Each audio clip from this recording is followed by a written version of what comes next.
In a lot of ways, this Sunday is kind of what we as a parish, we as St. John the Baptist of Magnolia Springs have been looking forward to. Right? There's a lot of mini Christmases throughout the year, lots of mini epiphanies, lots of God being made known to his people, God being near to his people. And today we celebrate the baptism of the Lord, which is like, again, a mini Christmas, a mini theophany of God coming to his people. And so we have the story today of John the Baptist baptizing the Lord Jesus. And I love this line. In so many of the Gospels, throughout Advent and in the Christmas season, we have this word of expectation. That the people were filled with expectation. That they knew something great was coming. And I wish there's some way, I wish there was some way to take that hopeful expectation of the ancient world and just kind of put it inside of people today. To expect something great.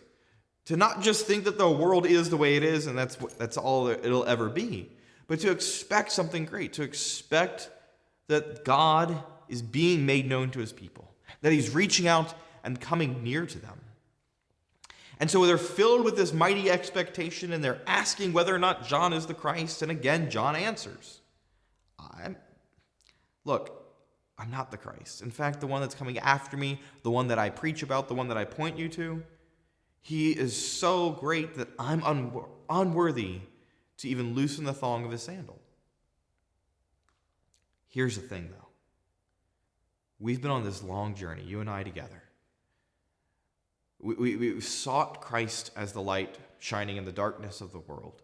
We've encountered the angel in the fields with the shepherds on Christmas Day. We've heard all the good news being proclaimed. We've, together with Mary and Joseph, found Jesus in the temple, or better, allowed him to find us in the temple.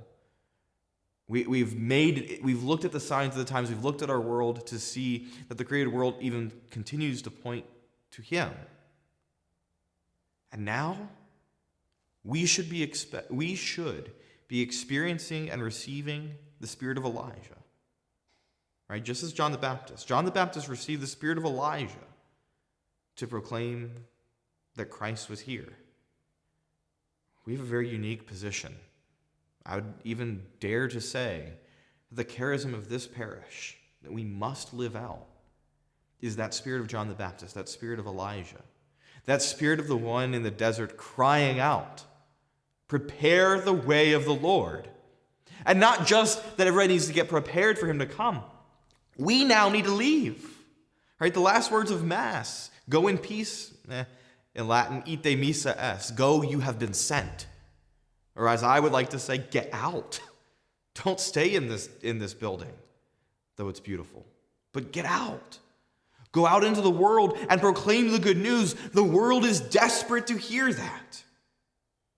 And bring them here. Bring them to this altar. Bring them to Jesus, that he may transform the world. Bring the world to Jesus, that they would hear the testimony of God the Father. This is my beloved Son, in whom I am well pleased. That they may hear the command that Mary gives the servants at the wedding feast of Cana. Listen to him. Do whatever he tells you to do. Look, it's not about me, and it's not about us. It's not about the people gathered in these pews, but it's about our encounter with Jesus. Go proclaim the good news.